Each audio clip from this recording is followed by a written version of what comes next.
But we'll get started. The pandemic accelerated transformation across the industry, and healthcare leaders are looking to keep this momentum going. Yet after a year of working at a sprint pace, many clinicians and IT teams are grappling with change fatigue. Our premier sponsor, Workday, is going to share insights on how creating a bright line between specific projects and value for patients and mobilize teams to embrace ongoing transformation and the role of data and technology in driving successful results. I'm going to turn it over now to our moderator and also our speaker, John Borkowski. Great, thank you, Steve. I am John Borkowski, Data Officer for Workday. Thanks all for attending here. Just a little bit of background on myself. I've spent almost 20 years in healthcare and in data, all doing things like supporting clinical research for Johns Hopkins, and now with Workday, bringing clinical data to the point of decision for the what would traditionally be back office applications. So pleased to be joined today by Brian Lancaster, the CIO at Nebraska Medicine. And Brian, can you start by sharing just a little bit about Nebraska Medicine and your role there? Yeah. Hi, good morning. Brian Lancaster. As the Chief Information Officer at Nebraska Medicine, I'm responsible for, in essence, kind of that senior IT leader. So both working with the clinical enterprise to understand their needs, as well as our academic enterprise, and turn those into technology-enabled solutions. Nebraska Medicine is the kind of largest academic medical center in the state of Nebraska. I think the largest provider of kind of quaternary care. So we're seen in the area where you come for specialty treatments around transplant, cancer, things of that nature. Great, thank you. And I think it's safe to say that you're broadly recognized as an innovator among healthcare IT leaders. Can you give us a little bit about your philosophy of innovation and transformation in your current role?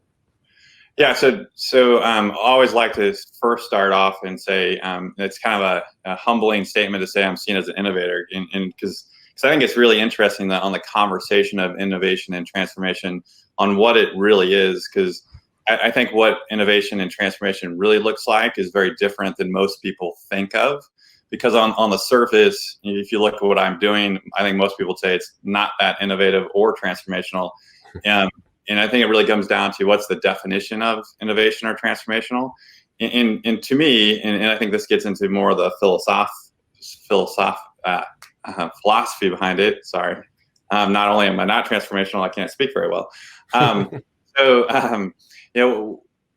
Most people think of innovation or transformation as that really big idea. And from my perspective, I think people swing too hard and they miss and never get started. And they end up doing what we all see as innovation theater. And in reality, what innovation or transformation is a set of small actions that over time creates that change or that transformation. So if you think about it in that context, it really is about understanding what the clinical enterprise, the business needs, and then providing value to the business as quick as possible. And in my opinion, the way you do that is connecting the dot of a business process to the dot of technology.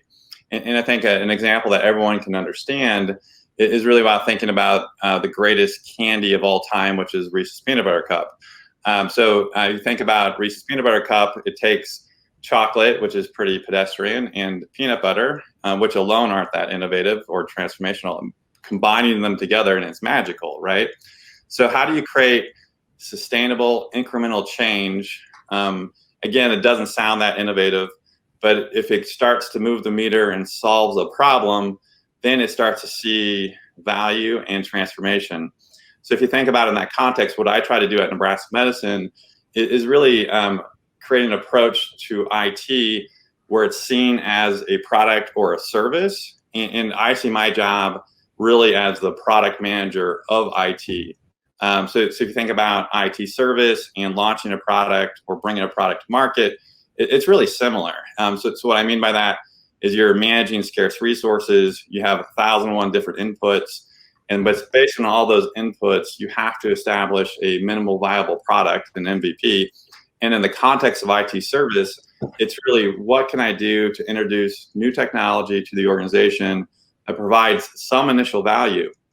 And then over time, what's that service or tech becomes more robust, it provides more and more value to the organization. And that is what drives transformation, just as a product becomes better and better with each release, if that makes sense.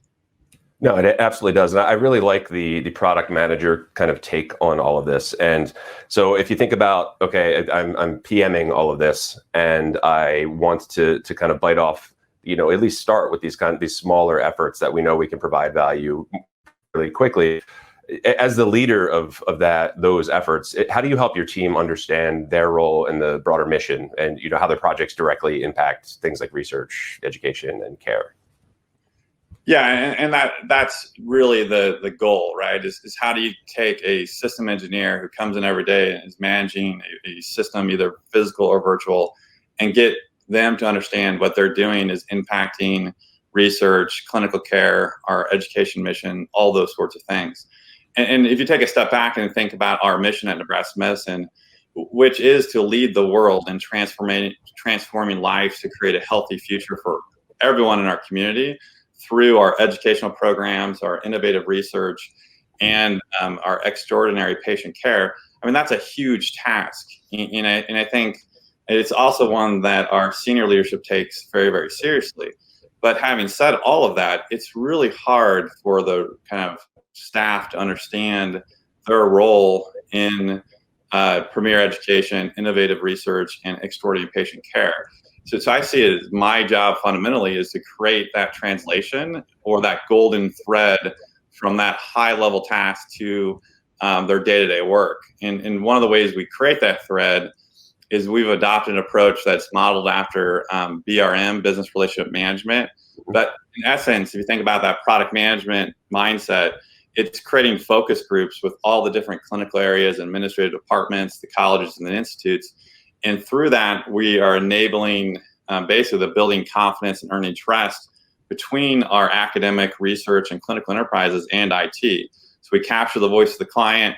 We map that to both operational issues that need to be addressed, as well as strategic items to action items. And I think by doing that, we are starting to identify areas where technology can both enable a strategic direction, as well as identifying where maybe technology is failing and impacting that operation. So for example, no one thinks wireless is strategic until it doesn't work. And then if wireless doesn't work, then the leader of that group where you're not having good connectivity is not going to bring forward strategies or transformational ideas, because if you look at Maslow's hierarchy of needs, they're not getting basic needs yet, right? So how do we make sure we can address that connectivity issue? And both my IT staff and the leader of that area understands the impact of that issue. And now we have a call to mission, right? And I think with that, it leads to more engagement over time. And then the discussion goes from, wow, the connectivity stinks, to how do we provide better treatment for patients who are discharged with heart failure? Do you have any ideas? And I think that's the magic moment of when you go from, wow, IT, you're failing me, to how do you do this? We basically start to be seen as a strategic asset to the organization. And it's really that same problem-solving approach that we did to fixing the wireless connectivity to that transformational project, which is basically understanding it, approaching it, create an MVP, and start making progress, if that makes sense. It does. And I think the point, and I think where most run into challenges is, how do you, to your point of mapping healthcare initiatives clinical to maybe operational data and just IT kind of generally. Can you give us an example of any challenges you faced and how you've moved past them?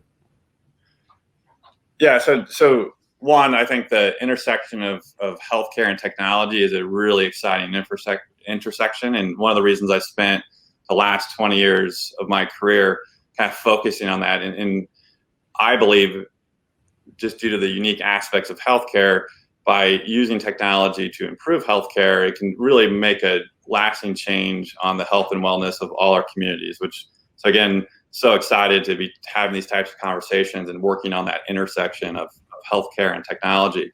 But there are so many complexities with being successful in this space, because there's so many different moving parts. And I think a big part of improvements is related to the insights that you can be gleaned from effective data strategies, meaning, how do you not just bring all these systems online and start to use them from a transactional standpoint, but how do you really start to understand and improve the mission of the organization with data. And with that, back in 2015, when I started Nebraska Medicine, one of my first assignments was introducing data science and analytics. And over the course of 12 months, and this kind of starts to talk about one of the complexities, is we turned on a bunch of technology. We introduced dashboards and a data warehouse and a master data management approach. And we thought from a technology perspective, we were solving all these problems. And by introducing that technology, it would make us a data-driven organization. But what we found is we fell short, because very quickly we found that people were not using the reports, the data dashboards. And thinking back on that failure, it kind of starts to highlight the need to really focus on change management. In particular, if you're familiar with the lipid master model for managing complex change, which shows that you need vision, skills, incentives, resources, and a plan. Otherwise, you get everything from confusion to frustration to false starts, depending on what's missing.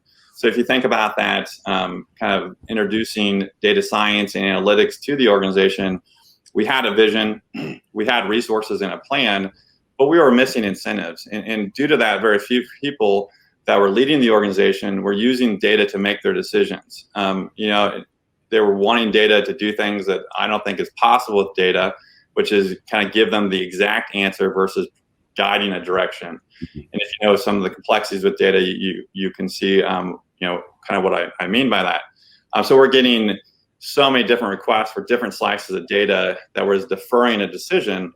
So it was always a request to create another report or another dashboard. Again, all of that was just deferring a decision, not facilitating data-driven processes.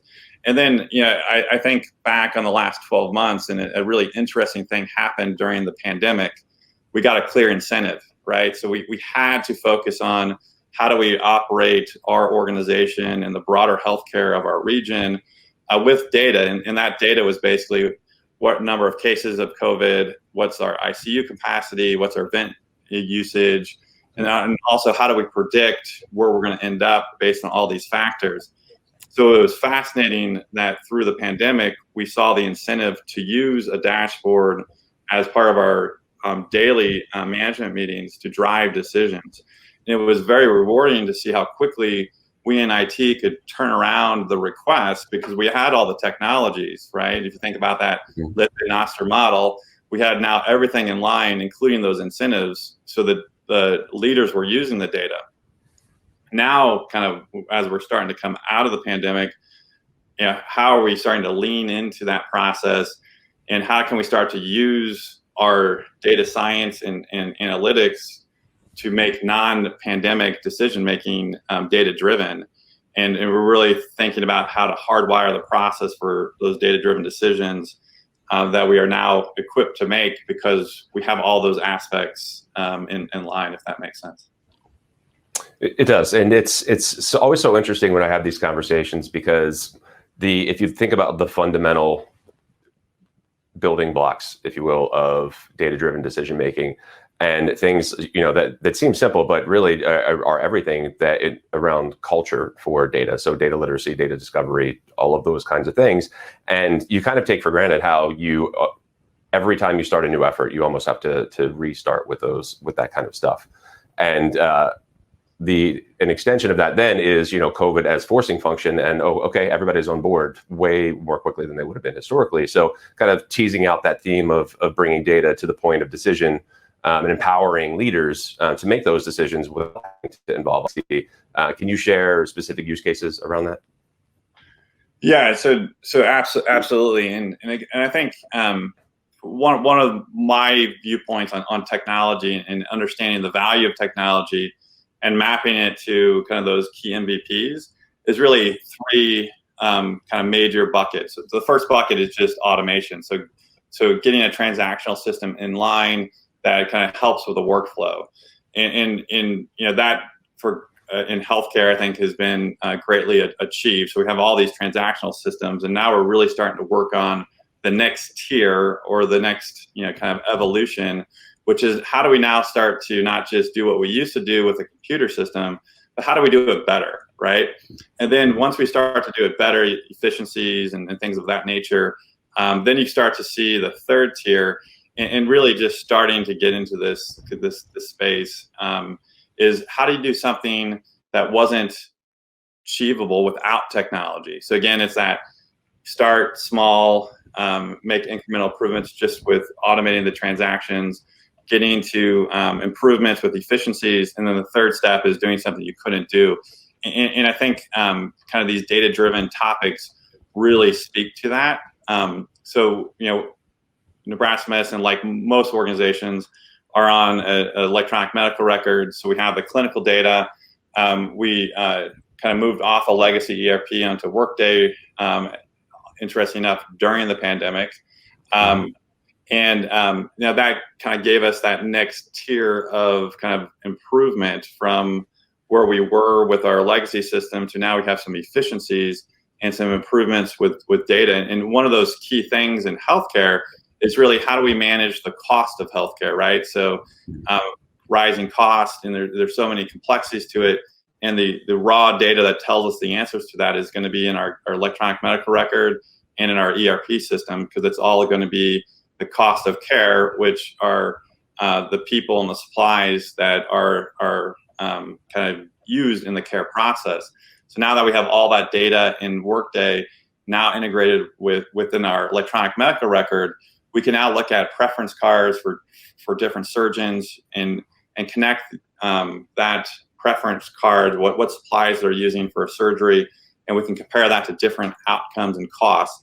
And that allows us to see the differences between who's getting the best outcomes using a standardized approach versus those who may not use the standardized approach and may not get either improved outcomes clinically or worse outcomes. And then how do we use that to standardize that ultimately doesn't just improve the cost effectiveness per case, but also better clinical outcomes. And I think that's been a really interesting aspect. And again, it kind of speaks to that MVP mindset of first automate, then improve, and then do something you couldn't do without technology. We're definitely kind of on that third tier now. Another great example is something we're calling the ICU bundle. ICU bundle being kind of a collection of data tools for our ICU that provides those clinical outcomes for the ICU team, kind of the different quality snapshots and compliance measures, utilization measures on a real-time basis. So turnaround times, discharge, those sorts of things at the point of care, working with our leadership team in the ICU and frontline staff, which has been really interesting to see their desire of using data now that they understand the data literacy components of it, which I would argue only happened due to the pandemic, if that makes sense. Obviously, we have to be clear on how to provide data standards like a data dictionary, so frontline staff know what's intended from the measurement and also what's kind of the limitations of the measurement. We've also historically had kind of a manual approach to analytics for a long time. So, our dirty little secret is probably our biggest analytics tool is Excel. And the power of Excel is you can make it do whatever you'd like. So one unit could have a different calculation for length of stay, which seems like it should be universal. So one was calculated at midnight. Another was calculated at 9 a.m. when the discharges were supposed to happen. And then if you compare the two units, there's obviously some problems when you have a different fundamental in the calculation. So how do you start to make sure that we have standardized it?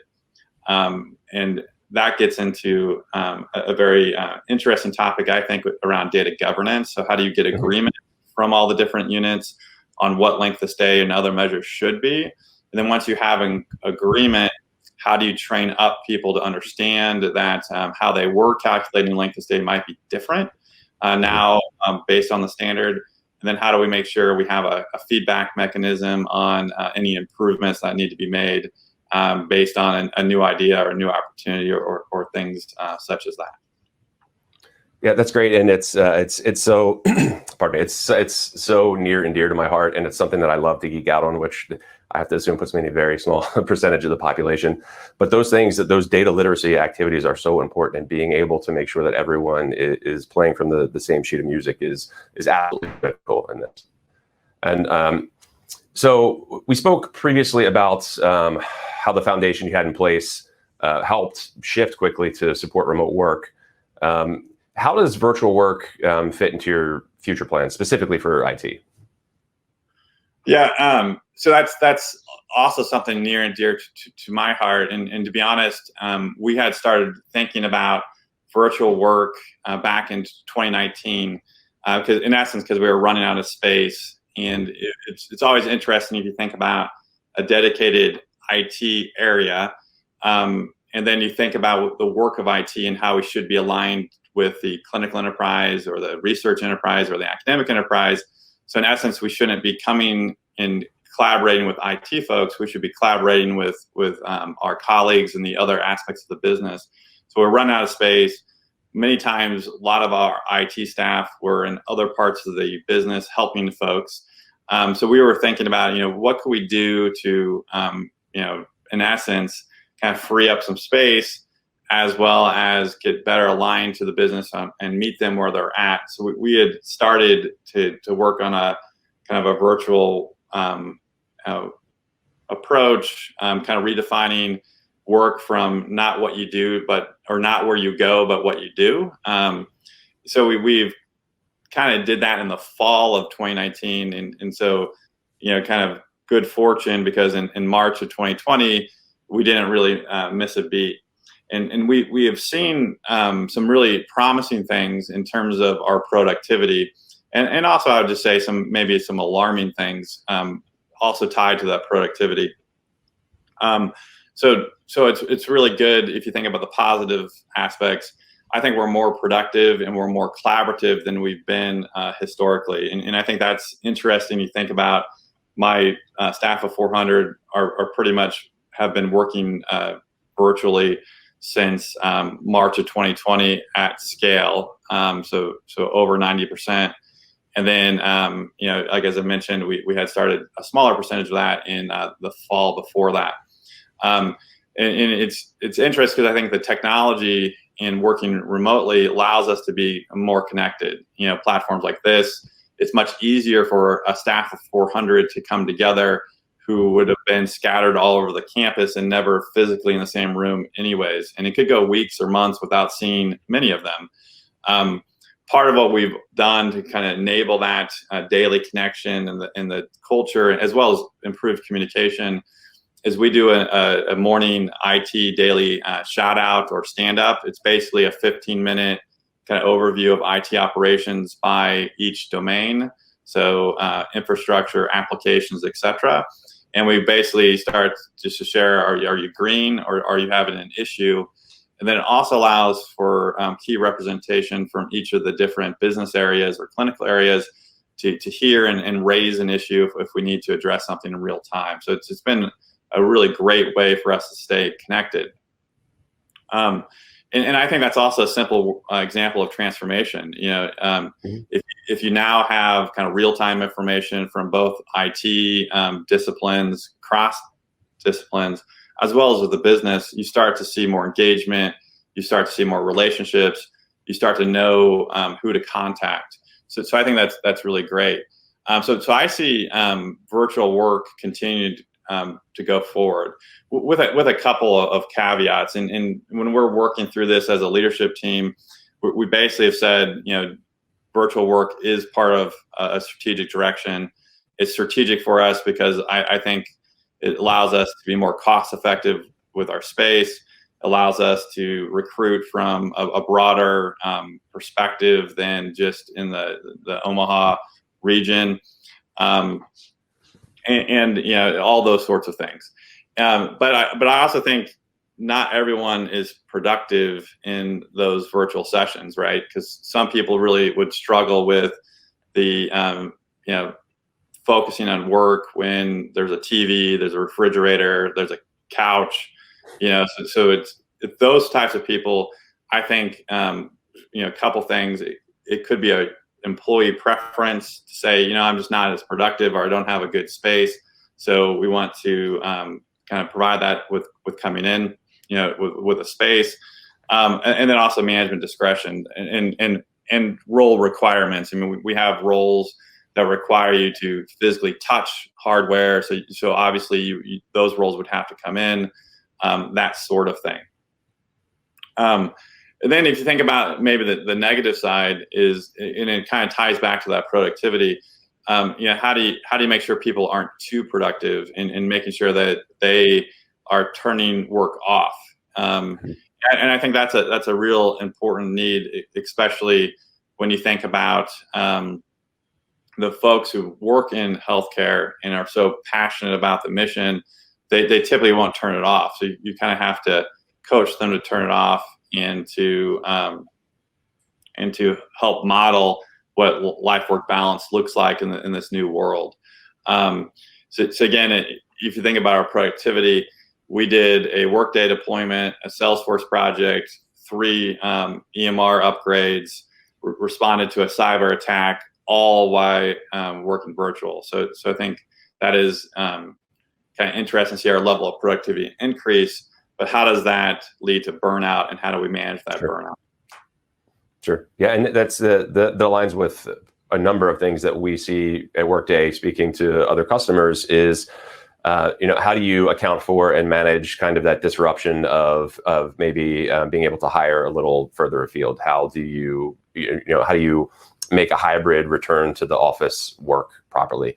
And balancing the folks that really don't want to come back and are productive, and that's fine. But then you have to make sure they're not working too much. And then some of the other team members who thrive in an in-person environment in the office, and maybe not so much elsewhere. So these are all, I think, challenges that we're all going through. And even Workday, as we were ready to go remote and had very similar experience around being able to push all of our updates and finish deployments and all remotely without a hiccup, and that was fine. But now we're having those same kind of growing pains coming back. And speaking of Workday, Nebraska Medicine went live a little less than a year ago. What primary benefit you've experienced, or have you experienced, and how will Workday support your ongoing transformation efforts? Yeah, so that Workday is helping us run a better organization. In essence, kind of leads to that better care at a lower cost. And I really see that as kind of 2 fundamentals. One is much more efficiency across all of our procurement, HR, and financial processes. So as part of our go live, we wanted to hardwire best practices and automate them. So if you break that down, we have automated best practices in mobile first workflows, which are easy to follow, which I think is transformational of itself. And it also allows those clear processes to lead to clean data that's captured and reportable in easy to use dynamic dashboards that allow people to see in aggregate how they're performing for a process, then also take actions to make improvements. So I think that has been really interesting. And if you think about those kind of 3 tiers of improvement, so automate, then improve, and then do something you haven't been able to do before, I think Workday is a really interesting example, because we were live on an ERP system, and if you were just to do the feature function comparison, we would have said, that ERP and Workday do the same features and functions. But it was really how Workday does it in terms of ease of use, hardwiring those processes, that were fundamentally different. And I think that drives to the value proposition. And that got us to the second tier, which is doing it better. And then now we're starting to see kind of things we couldn't have done in the past. So for example, again, back to kind of my introductory remarks on what I do doesn't sound transformational. It is fascinating for me to see kind of how people are just feeling better because they can pull up their phone, access their paycheck, see an org chart. All of that is very easy to do with Workday. So that's kind of that simple, easy to use. I can get information I need from all staff, all employees. And then from a leadership perspective, what's really interesting is as you go through like a requisition process or a recruitment process, we're starting to have all those data points kind of collected to the point now we can do predictive modeling on what's leading to people of leaving the organization. And I think having those data points, having predictive modeling capabilities within Workday, and then be able to use Prism to combine what we know is in the Workday system of people leaving, why they're leaving, based on the exit interview, with data we've collected over the years from engagement, employee engagement through a different system. Now that we can combine those into Prism and build a predictive model that now is dynamic to the end user, that we can push to them and say, you have a problem with unplanned attrition, and we think the predictive model is showing this reason. That is what I mean by that third tier, which is really transformational because we're doing something that we could never do before. So I really think if you think about that in what led us to evaluate for a modern ERP and HR system is how do we architect processes that are hardwired for those best practices, gets us that efficiency, but then also allows us to do more with the system that we couldn't have done kind of with a manual process or our legacy systems, if that makes sense. It does. And it's, I think I've been spending a lot of time lately having conversations around so you think a lot about patient outcomes and we starting with clinical data very often. It's easy to lose sight of, can we even provide that care? Do we have people? Do we have supplies? Will we have people? Will we have supplies? All of those fundamental things. And it's just, I'm having a lot of really interesting conversations around that. And that's honestly a session in itself, I think, to dig into all of that. And so one thing that I will say to the audience here too is feel free if you have any questions as we go. We have a fair amount of time left. Feel free to jump into the Q&A. And if you'd like to dig in on anything specific, we're happy to do that. So for Brian, you've accomplished a lot in a short amount of time, obviously, and continued innovating throughout the pandemic. Any advice for keeping that momentum going, especially in light of the change fatigue that we're all feeling? And it's we're 15 to 18 months in, depending on what part of the process. So it's how do you see all of that? Yeah, I mean there's a lot of conversation going on about that within IT leadership, as well as my broader leadership team at Nebraska Medicine, and talking to other leaders and reflecting on this. I mean, this is a very big, important topic. And first, I think we have to acknowledge the problem. And again, it kind of goes back to what we're talking about. Most people who are in healthcare are here for that purpose-driven kind of mentality, and they want to make an impact, and they're willing to do whatever it takes to make a change or to deliver. And those are the same people who will also never tell you that they're hurting or they feel burned out. So we have to find ways to kind of allow them to surface it.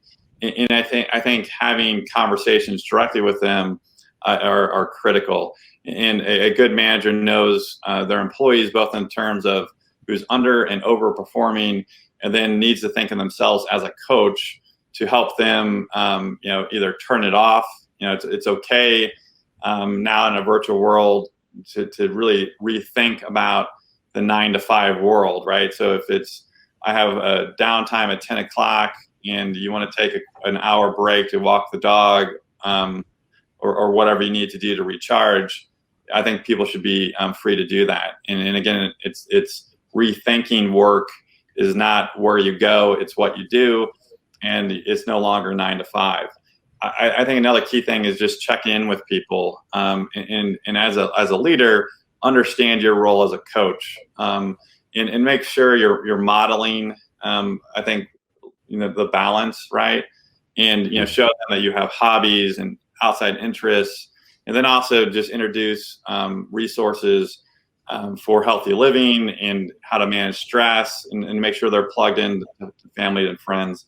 And I think the word of caution, though, too, is I've seen some things that may be well-intended, but may be introducing their own level of stress. So, for example, having a virtual happy hour at 6 to 7 p.m. at night might sound good, but staff are going to feel like they have to come to that virtual happy hour, especially if I send it out, and they're going to be taken away from family and friends, and maybe adding to the stress and burnout because they are trying to juggle different things with a kid schedule and now this virtual happy hour.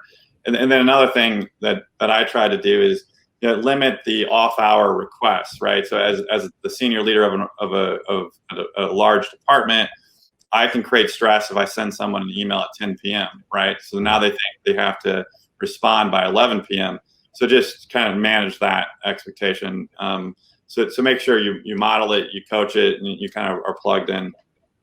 Then another great thing about working in healthcare is we have a tremendous amount of resources on this topic. So one of the things that I did for my IT department was I brought in our behavioral health expert in our psychiatry department, who basically led an all IT meeting on how to do meditation and self-help and all those sorts of things, which, be honest with you, being in IT and not necessarily an expert on the soft skills, I was kind of wondering if that would be right for the meeting. And I never had seen such a great response from my department, and really loved that resource and praised that topic and led to several other collaborations kind of downstream from that. So again, just realize kind of your role in providing those types of resources. Sure. No, that's great. That's great. And kudos to you for especially, the great points about mental health and coping with fatigue. And, fatigue comes as much from excitement as it does from, doing tedious stuff over and over and over again. So, I think we're all to some extent exhausted after the past year. So, Brian, this has been great. Again, I'd like to open it up for questions. And I have some stuff that I personally am interested to know selfishly that I can get into if we don't have anything. But the chat is open, and Brian and I both are happy to answer any questions. Let me take a look here. Okay, so we have one. The keynote yesterday mentioned an urgency to innovate faster, even moving beyond the pandemic. What's your take on that? That's an interesting question because I've always felt urgency, especially in healthcare, and you think about why we've been so focused on electronic medical records and things of that nature was they were supposed to improve the quality and address costs of healthcare, and I think what we're seeing now in a post EMR world is they set the stage, they kind of did that first level. And now we still need to look at efficiency gains and doing something new to really take advantage of all that technology, which is one of the reasons I think there's so much focus on digital health tools, patient engagement, access, big data. Those are all beyond the healthcare record, but require the healthcare record, if that makes sense. So I think the urgency's been there. I just think, and kind of this ties into that change management piece. And if you've looked at change management processes like ADCAR or anything else, it's really about the human element. It's the people in the process. And I think and kind of in my story about analytics and how we might have had a false start in 2015, 2016, because we put in all this technology, but we really didn't focus on data literacy and fluency and data governance. Those are long, cultural topics that will take time. So I think you have to figure out a way to make small progress, calibrate where you steer wrong, if that makes sense, and correct, and don't throw the baby out with the bathwater. So if you have an innovative idea and you try to implement it and it fails, that doesn't mean the idea was bad. It means that first step might have been bad, and you need to learn from it, course correct, and continue making progress. And it's by those trials and errors that you make a breakthrough, in my opinion. So yes, we still need to have urgency because we don't have the cost and quality issues addressed. And I think we need to provide a consumer experience, which is still to this day not in healthcare. but we have to be able to walk the straight and narrow line of the people and the processes to really get there, if that makes sense. Sure, it does. And I think one of the things that sets you individually and Nebraska apart organizationally is, at least within IT, is the willingness to be agile and the understanding that, things can be kind of, experimental is probably a little strong, but, you try a thing, you course correct as needed, and, it's the innovation actually winds up being that kind of like stair step kind of pattern there. So we actually have a question. And I did mention Agile, and I feel compelled just to clarify my view of Agile, which I think is fantastic from an execution standpoint or an implementation strategy. But I think you still have to have a notion of waterfall for planning, strategic planning. So when we meet with those management committees, which is those focus groups I alluded to through our VR process, we do get kind of the themes, so the epics, if you will, using an Agile term. And then when we run the project, it's truly Agile. So it's kind of a mashup of waterfall and Agile. So waterfall being more of the strategic planning and prioritization, demand management, if you will, and then Agile from an execution standpoint.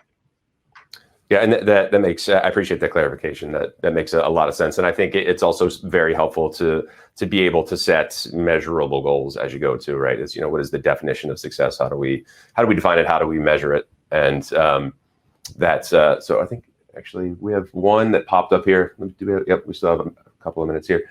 So the question that came in is, are you piloting new solutions with startups? And if so, what do you look for? Yeah, so great question. And yes, one, I love working with startups because that's near and dear to my heart as a former entrepreneur and product manager. It's just fun, and it kind of takes me back to where I started, which was always fun. But at the same time, it really needs to be what's the value proposition, and is it something that we can't do with one of our platforms? So it is kind of the duality of being an IT leader with an entrepreneurial background.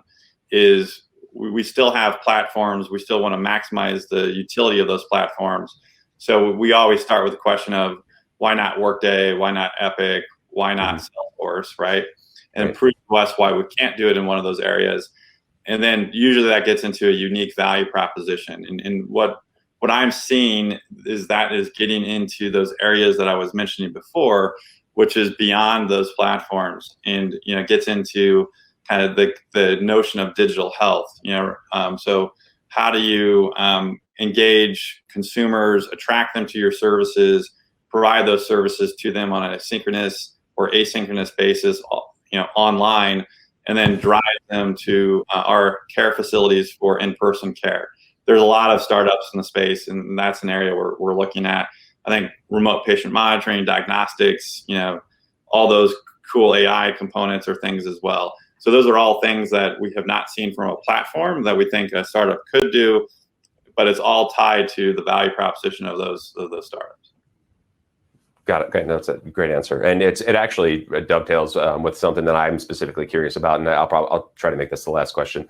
So, kind of an extension of that, are there any favorite new technologies or upcoming projects that you're particularly excited about? This could be a 2-hour conversation. Alone. There's so much, and again, this is one of the reasons I love working in healthcare information technology. Is one, there's so much going on in this space, and two, I truly believe this will leave the legacy of a better healthcare system and care and wellness. And how do you pivot from a care-based system, so the healthcare system today only works when you're sick? There's really no incentives right now, or just starting incentives to work on that wellness piece. So what technology I'm really interested in is twofold.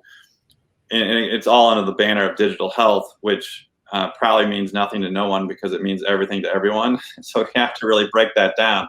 So it gets into, how do I change the perspective of Nebraska medicine in my marketplace to a consumer company that people associate with health and wellness? Because right now, people see us as where you go when you're really, really sick. So how do we create that health and wellness mindset? And that gets into a lot of digital marketing technologies. Then once they really are wanting to experience Nebraska Medicine for Health and Wellness, how do we make sure it's easy for them, right? And that gets into the whole slew of access technologies that they can establish and get what they need to when they need to. And that's a huge thing. And then the third big thing is really around, so how do we maybe rethink telehealth? And what I mean by that is, if you look at pretty much how we measure telehealth, it's how many visits were done on a video platform or an online platform as compared to a physical in-person visit. And why I think that's misguided is that's basically saying it's a choice. So a patient and a provider have a choice. And I will contend maybe there shouldn't be a choice. Maybe we should think about it as a longitudinal care model, that for this condition, you will always start on a telehealth visit. And then when it progresses to this point, you're going to be seen in person. So think about how we bake that into the diagnosis process, the treatment process, and then the ultimate recovery process. So there's going to be a mix of online and offline experiences. So we really shouldn't count telehealth as a video visit. We should say, for a diabetic, during the last 2 years of the treatment of their diabetes, did we use it for remote patient monitoring and health and wellness engagement and those sorts of things, instead of looking at how many times they were seen on a video visit, if that makes sense. So a lot of work we're looking at that as well. Yeah, I would love to be a fly on the wall in some of those, pardon me, focus group conversations. I can only imagine the dialogue around that. But to your point, I think it's critical. I think rethinking some of these things in the world that we live in is something that we all absolutely have to do. So, Brian, thanks so much for your time. All of our conversations are great. I could keep doing this to your point, for at least another hour. We have a few minutes left. The chat is open. I can certainly stick around for that time. If any last minute questions, anyone else has anything to add, feel free.